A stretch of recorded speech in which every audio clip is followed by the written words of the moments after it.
Bem-vindo, bem-vinda ao Webcom, a série de conversas com os líderes do setor automotivo. Hoje vamos falar pela primeira vez sobre o mercado de veículos premium no Brasil, né? Por isso nós convidamos o Johannes Roschek, que é o presidente da Audi Brasil, para falar com a gente aqui, né? Ô Johannes, muito obrigado pelo seu tempo, dedicar um tempo para conversar com a gente aqui na Webcom. Leandro, muito obrigado pelo convite. Boa tarde a você, boa tarde a todo mundo que está assistindo. Obrigado pelo convite. Ok. Nos últimos dias, o câmbio recuou um pouco, mas ainda estamos próximo do patamar de R$ 5. Como vocês estão estudando a programação de importação com esse cenário? Qual é o impacto do câmbio nos negócios até o fim do ano? E qual a Bom, projeção do dólar que vocês trabalham para os próximos meses? a situação é bem complicada, não? Porque a gente não pode planejar direitinho com a situação atual e vemos também uma variação de um dia para outro que é muito grande, é muito alta. Então a gente está considerando um approach um pouco mais conservador, porque já estávamos na casa de 6, não, e acima de 6, sobretudo no euro, que é mais interessante, mais relevante para nós, como sendo uma empresa europeia. Então, para nós interessa muito o euro, e o euro perdeu, na verdade, o real perdeu muito. A gente já estava com 6,30 por um tempinho, então a gente realmente está analisando, estamos observando como essa situação vai seguir nas próximas semanas, e a gente está ajustando os preços conforme a queda da moeda para evitar grandes prejuízos. A moeda desvalorizou praticamente 30%, então o gap é gigantesco e realmente a gente está com essa esperança de que isso vai voltar a um patamar bem abaixo de 6, como já vimos também nesses últimos 2 dias. A coisa está se normalizando e acho que a gente precisa ser flexível, ficar flexível e ver o que vai acontecer nas próximas semanas, como eu já falei. Mas a gente está planejando também com algo em torno de 6 para o euro para o futuro, que parece ser uma coisa, infelizmente, bastante real. Ok. E é claro que essa avaliação que vocês fazem do dólar, né, e a decisão de como vocês vão tocar o negócio, tem uma conversa com os concessionários, né? E os concessionários ainda são o canal mais relevante no país, mesmo com as marcas premium abrindo outras opções de compra para os seus clientes. Eu gostaria que o senhor falasse sobre essas duas frentes: o contato direto com o cliente por meio dos concessionários e uma tendência de vendas por meio digital no segmento premium. Bom, Leandro, o contato com as nossas concessionárias é muito intenso. A gente está trocando ideias diariamente. A gente está ouvindo os nossos concessionários o tempo todo. É muito importante ouvir também o que eles acham. Eles têm bastante experiência no mercado e não é a primeira vez que estamos passando por uma fase tão complicada como estamos agora nessa fase pandêmica. Então, a gente está vendo as possibilidades de manter as nossas vendas no patamar relativamente estável. Nós passamos por um mês muito complicado que era abril, maio já mostrou um nível um pouco mais favorável, ainda muito baixo, mas muito mais estável, com alguns mercados abrindo as praças de novo. E uma coisa é fato, a forma como a gente está vendendo os veículos já está por um bom tempo em uma fase de câmbios. A gente tem essa discussão várias vezes, que antes, alguns anos atrás, um cliente veio uns 5 vezes, 6 vezes, 7 vezes na média para ver o veículo, para se informar, para falar com a concessionária, com as pessoas, para os vendedores, para também negociar as condições. Hoje em dia, normalmente um cliente não chega mais que 2 vezes, não? Ele já tem todas as informações preparadas, ele já se informou através da internet sobre praticamente tudo todos os detalhes técnicos, enfim, as comparações do veículo, ele conhece o preço, ele sabe como esse veículo está sendo comercializado em outros lugares. Então, o cliente hoje em dia é muito bem informado. Então, o passo de ter um contato físico uma ou duas vezes com o cliente até ter um contato quando ele vem buscar o veículo na concessionária é muito pequeno. Se a gente observa, não, de 5, 6, 7 vezes até 2, o passo era um passo grande. De 2 para 1, para simplesmente vir a buscar o veículo, é relativamente pequeno.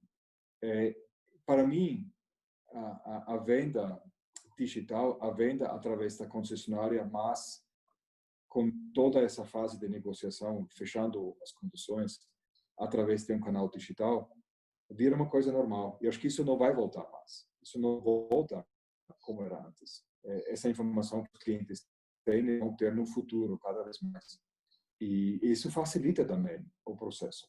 Então, a gente já está estudando formas de reorganizar as nossas concessionárias, inclusive em praças menores, onde o mercado simplesmente não é adequadamente grande para ter uma loja grande, como a gente está sendo, como foi praticado até agora. A gente está vendo outras formas de criar um ponto de contato para o nosso cliente extremamente premium, muito mais num ambiente favorável, tipo sala de estar, do que uma loja com normalmente 8 a 12 veículos no showroom. Isso é uma tendência que a gente está testando, estamos começando a testar nas praças menores. Eu tenho certeza absoluta que isso vai ser o futuro da nossa forma como comercializar os veículos. Excelente. Johannes, o mercado de veículos premium teve nos últimos anos resultados positivos no Brasil. Em outubro de 2019, no Congresso Autodata Perspectivas, o senhor disse que esperava um crescimento modesto este ano por conta da incerteza da aprovação de reformas que contribuíssem para o aumento do PIB. E agora, com o mundo virado de cabeça para baixo, como ficarão as vendas em 2020? Olha, eu acho que ninguém pode dizer exatamente como as vendas vão ficar na segunda metade desse ano, né? E se fosse possível, eu com certeza não estaria nessa função em que eu estou.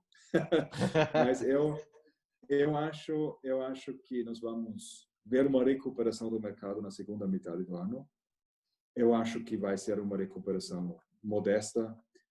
Inclusive, eu comparto as informações da Autodata.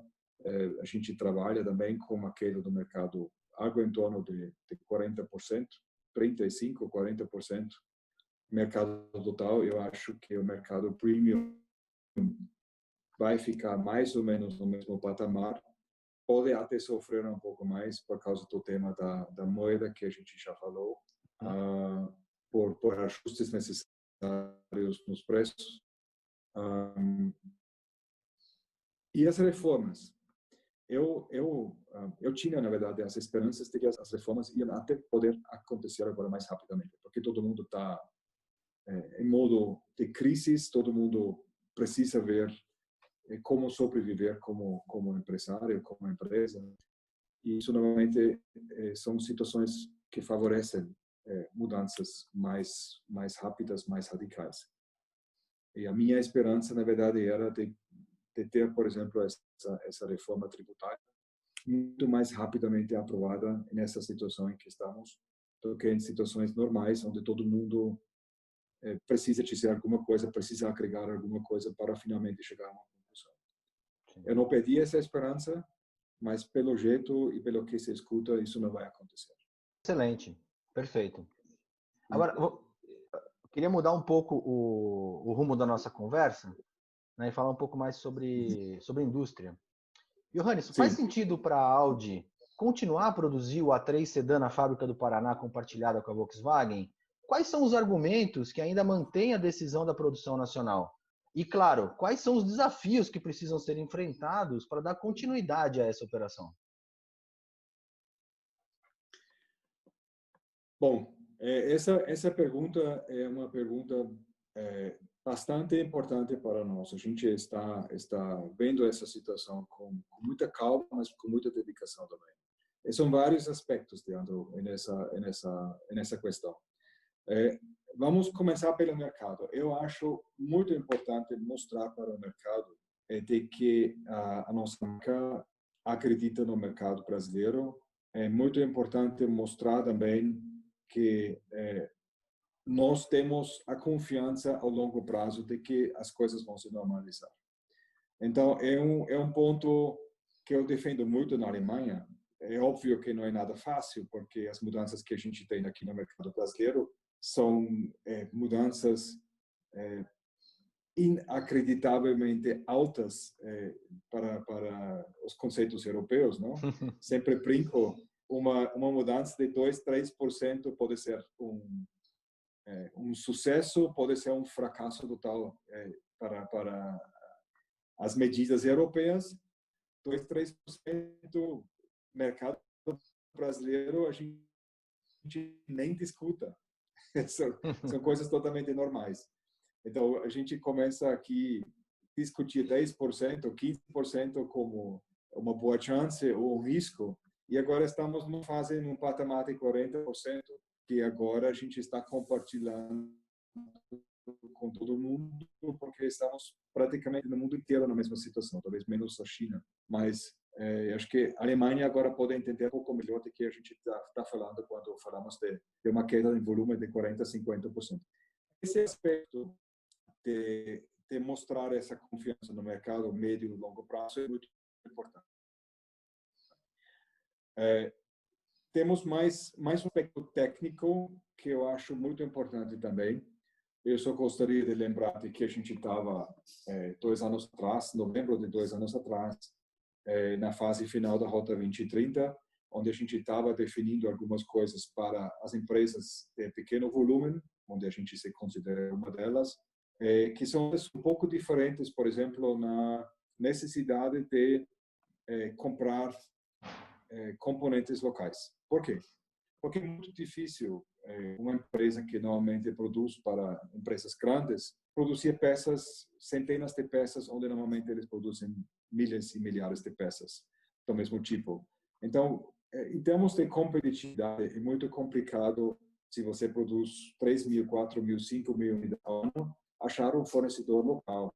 Inclusive, não é nada favorável para um fornecedor. Então, a gente tentava deixar soluções que permitem uma empresa que produz algo entre 5.000 unidades e 10.000 unidades ter uma produção decente aqui no país, que é sustentável e que pode ser sustentável e que não precisa necessariamente ser confrontada cada 3, 4 anos com regras novas que fazem a coisa viável ou inviável. Uhum. Então, toda a indústria, através da Anfávia, nós estávamos fortemente lutando para um programa que tenha uma durabilidade, uma sustentabilidade bem maior. Por isso foi criada a Rota 2030. Infelizmente, nessa fase final, aconteceram algumas coisas que deixaram essas condições importantes para as empresas de pequeno volume para trás. Então, até agora, a gente está esperando, negociando as condições com o governo. É óbvio que agora é muito mais difícil, porque tem outras prioridades, o que a gente entende perfeitamente. Então, a situação é complicada e nós estamos procurando possibilidades em manter os nossos planejamentos para a produção, para os futuros modelos que a gente quer produzir localmente, mas estamos dependendo dessas definições. A gente não pode, de novo, entrar numa fase em que a gente saiba 2, 3 anos exatamente como são as condições e depois entra uma nova legislação, entra novas condições, alguém entra e diz, olha, gente, vocês precisam ter um conteúdo local de 60% de novo. Aí a gente está com 5.000, 10.000 unidades produzindo localmente, com a obrigação de comprar 60% localmente, é inviável. E como os nossos planejamentos, você sabe muito bem disso, normalmente tem um período de pelo menos 5 ou 6 anos, a gente precisa ter uma certa confiança de que essas coisas não aconteçam mais. Temos a PL7, a PL8, que a gente já está discutindo, pelo menos em princípios. A L7 cria uma jabuticaba brasileira que normalmente deveria ser alguma coisa relacionada a um dos grandes blocos no mundo, ou nos Estados Unidos, as regras da NAFTA ou as regras europeias, em termos de emissões, por exemplo. As regras brasileiras é uma mistura entre as regras europeias e as regras norte-americanas, que faz, eu sempre chamo esse veículo um Frankenstein, porque tecnicamente ele não é europeu, ele não é dos Estados Unidos ou da América do Norte, é um carro brasileiro que nem consigo vender na Argentina, eu não consigo vender esse veículo em Chile. E são temas que funcionam para uma empresa como os nossos irmãos grandes da Volkswagen, que produzem 400, 500 mil unidades localmente. É uma história. Se a gente está na casa de 5 mil, 10 mil unidades, como estamos na fase atual, eu tenho veículos que vendo talvez 100 vezes ao ano, 200 vezes ao ano. Então, cada veículo precisa ser adaptado a essa regra específica. Uhum. E todas essas necessidades custam bastante dinheiro, não só no desenvolvimento técnico, mas também na homologação. Então, tudo isso precisa ser visto também. É um conjunto muito grande e costumo dizer que é muito importante o Brasil definir, e quando eu digo o Brasil, obviamente são os ministérios que definem essas coisas, o que tem prioridade, o que é necessário, o que é a visão para os próximos 10 a 15 anos para a indústria em geral. E estamos falando da indústria automobilística, em específico para a indústria automobilística. Quer que a indústria automobilística tenha uma chance real de sobreviver os próximos 15 anos, sim ou não? Uhum. Essa, para mim, é a questão básica. Uhum. Sabe? Dentro do portfólio que você disse, desculpa, vou retomar. Dentro do portfólio que você colocou, né, de novos produtos, o Q3 também estava dentro desse cronograma para ser produzido no Paraná, né? Esses planos ainda estão de pé? E quais as dificuldades para localizar a produção desse carro? Ou de outros, né? Se você tiver outros carros para falar também, seria muito bom. Não, a gente está estudando todas as nossas possibilidades. É óbvio que a Q3, que foi o maior sucesso na primeira geração aqui na produção local, é o modelo preferido para a produção local também de segunda geração. Atualmente estamos importando o carro e nós estamos estudando todas essas possibilidades conforme eu já falei. Uhum. E a gente nós internamente estamos praticamente prontos. A gente mantém um certo planejamento, mas já temos um atraso bastante grande pelos argumentos que já usei, que já apliquei, que a gente precisa saber, a gente precisa ter alguma definição para fazer esse investimento tão importante para a nossa marca. A gente simplesmente não tem mais, a matriz não tem mais essa visão de dizer, vamos começar, depois a gente vê, sabe? Precisa ter uma predeterminação para os próximos anos, aí a gente vai seguir com o nosso planejamento, mas ainda estamos esperando essas definições tão importantes. Perfeito. Em meio à pandemia, a Audi fez o lançamento do e-tron no Brasil, o primeiro veículo 100% elétrico que a marca vende por aqui, né? Quais as razões que levaram vocês a iniciar as vendas desse modelo, que é um marco para a Audi no país, justamente quando a economia estava praticamente paralisada? Tem 3 aspectos, Leandro. Primeiro aspecto, a gente tinha uma pré-venda e nós queríamos entregar os veículos para os clientes que já compraram o veículo antes. E, óbvio, você precisa lançar um veículo antes de entregar as primeiras unidades. Pelo menos isso era o nosso objetivo. A segunda parte é um veículo, é um grande experimento, não? Porque mobilidade elétrica não tem história no Brasil. Uhum. Então, a gente apostou nesse veículo por ser extremamente tecnológico e inovador, também para testar o mercado, para testar como os nossos clientes vão aceitar um veículo elétrico, mesmo com uma infraestrutura ainda que tem bastante espaço ainda para ser desenvolvida em termos de carregadores, sobretudo nos corredores principais. Sim. Mas a gente conseguiu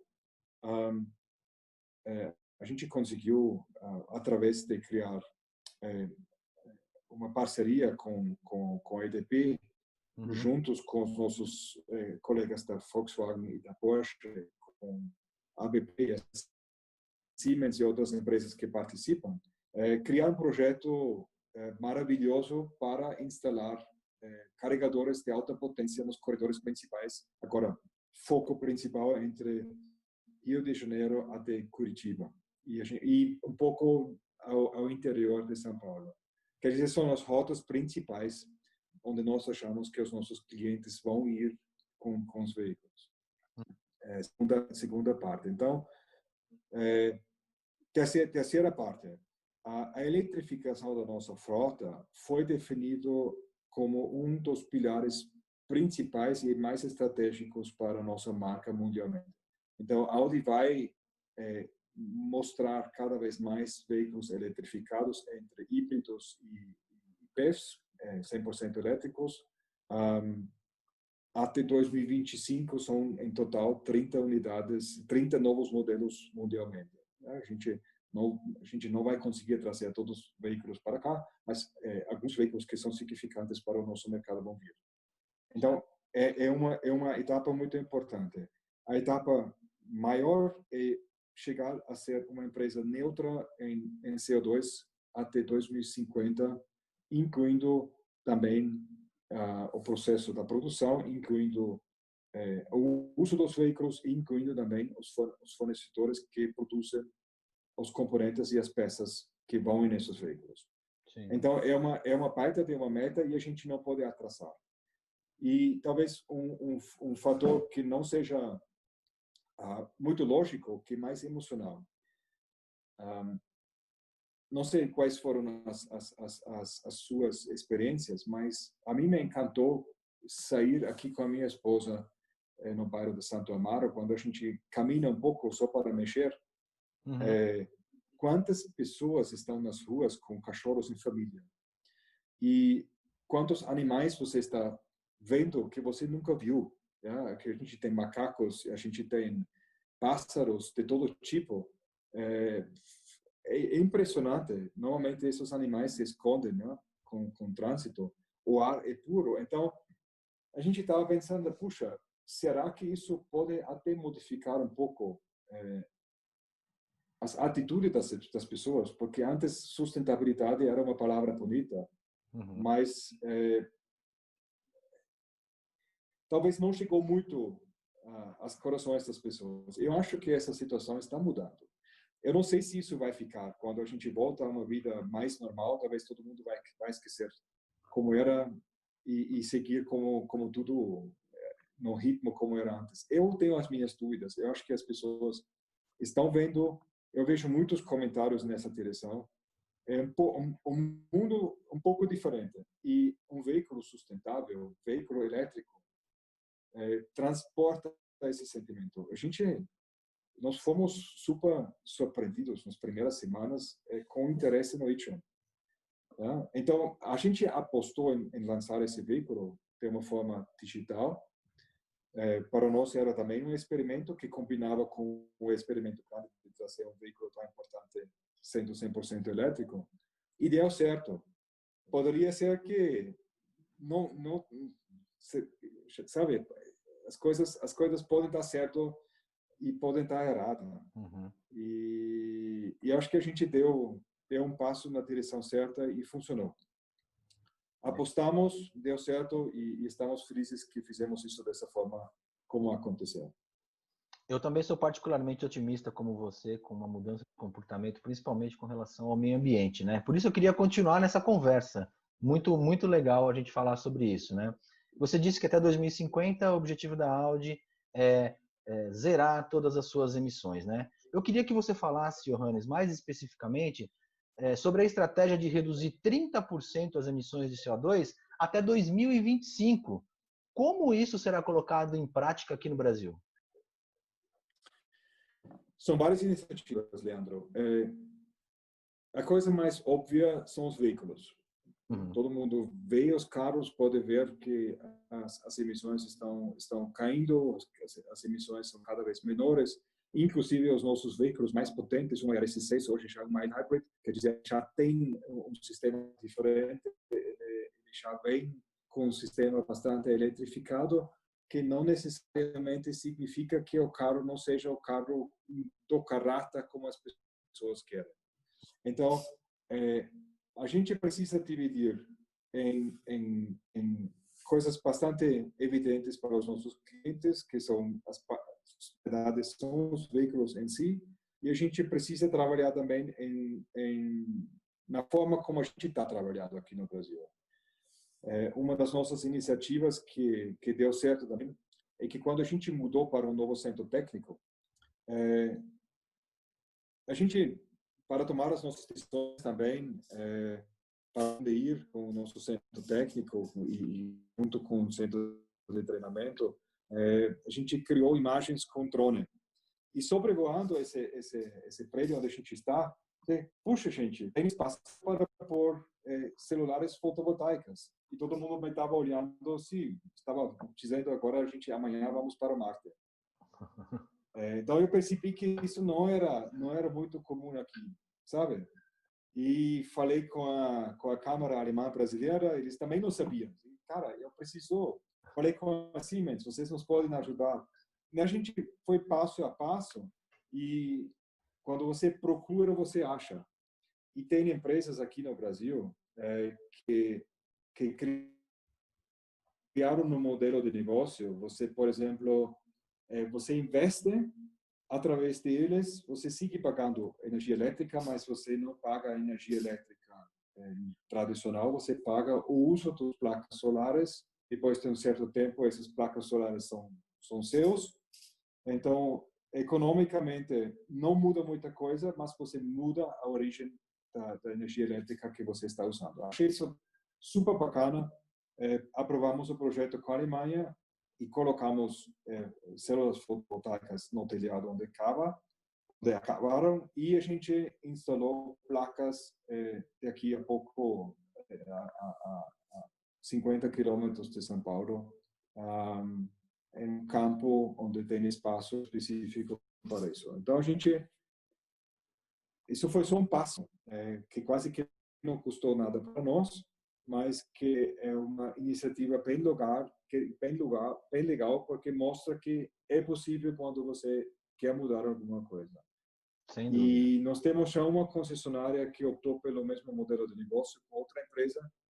Eles consomem energia solar também agora em Santos. E nós queremos incentivar as nossas concessionárias aos poucos de mudar para energia solar nos próximos 2, 3 anos. O Brasil é tão rico, já? Nós temos tanto vento, nós temos tantas horas de sol, que a gente não precisa se preocupar com energias renováveis. É só tomar as decisões certas e ir para frente. Muito legal. Já nos encaminhando ao final, Johannes, eu queria a sua avaliação sobre como o Brasil vem conduzindo essa grave crise do coronavírus. Como empresário, presidente e responsável por uma cadeia complexa de empregos, acredito que a tua prioridade é com a segurança das pessoas. O senhor acredita que os líderes aqui no Brasil pensam e agem da mesma forma? Quais os impactos dessa maneira que estamos, como brasileiros, enfrentando essa pandemia? O senhor acredita que estamos no caminho certo? Eu acho que todas as empresas com que a gente está lidando, nós tomamos praticamente medidas similares. Eu não sei se nós fomos um dos primeiros, mas a gente optou por home office antes da metade de março, quando realmente a coisa começou a ferver e era claro de que a gente não ia conseguir evitar a vinda do vírus para o Brasil. A gente optou por isso. E graças a essas medidas e graças a Deus a gente não tinha um caso dentro da empresa de um coronavírus.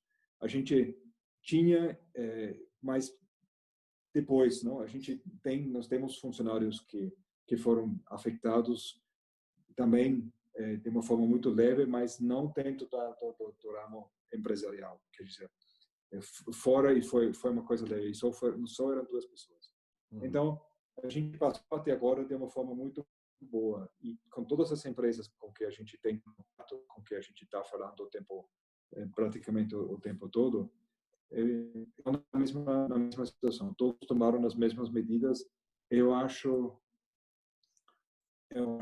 que a forma mais prudente de agir. Todos os estudos que a gente tem, todos os estudos que eu pessoalmente conheço, mostram claramente de que é muito importante quebrar o espalhamento do vírus bem no início. Quando você consegue quebrar essa linha que só está subindo e você consegue uma linha horizontal por um tempo, a coisa começa a melhorar. E essa distanciamento social por um tempo, acho, é a única coisa que salva em situação como essa. E quanto mais consequentemente a gente faz isso, mais curto é o período em que a gente precisa se afastar de outras pessoas. Você sabe que eu sou europeu, eu sou austríaco. A Áustria foi um dos primeiros países em tomar medidas muito drásticas. Logo depois foi a Alemanha, e na Europa esses 2 países são os primeiros também em reabrir os negócios, em reabrir as atividades normais. Então, isso mostra claramente que foram também as decisões certas que esses 2 países grandes, a Alemanha é grande, a Áustria é pequena, mas esses países do primeiro mundo tomaram e que funcionam muito bem. Eu acho muito importante também que a disciplina e explicar às pessoas como isso é importante para ter uma chance de voltar o quanto antes. É necessário cumprir as regras que o governo colocou como importantes nessa fase. Agora, como que está a sua rotina, Johannes? Como está o seu dia a dia já, né? Há 2 meses estamos nessa situação, pelo menos 2 meses, né? Indo para o 3º mês. Como está o seu dia a dia? Eu queria que você falasse um pouco sobre a questão pessoal, né? Como está o seu relacionamento com seus familiares? E também, se você puder falar, o que você tem dito para os seus familiares na Europa sobre o que está acontecendo aqui? Olha, a situação pessoal é bem interessante. Eu nunca estava um fan de home office. Eu sempre achava que isso não funciona, porque eu sou uma pessoa, eu gosto muito de interagir com as pessoas. Gosto muito de olhar nos olhos da outra pessoa e comunicar dessa forma. Eu não sou muito de telefone e reuniões por Skype. E agora eu preciso dizer que depois de 2 meses, eu estou mudando, eu já mudei a minha opinião. Eu acho que funciona muito bem. Eu vejo que as atividades dentro da nossa empresa funcionam bem. Eu estou vendo que as pessoas tomam isso em sério, que as pessoas, quando eles têm a confiança de que eles fazem tudo o que precisa ser feito também para nós, sob os olhos da chefia da empresa, funciona. E realmente eu estou dizendo isso com convicção agora, que funciona muito melhor do que eu imaginei.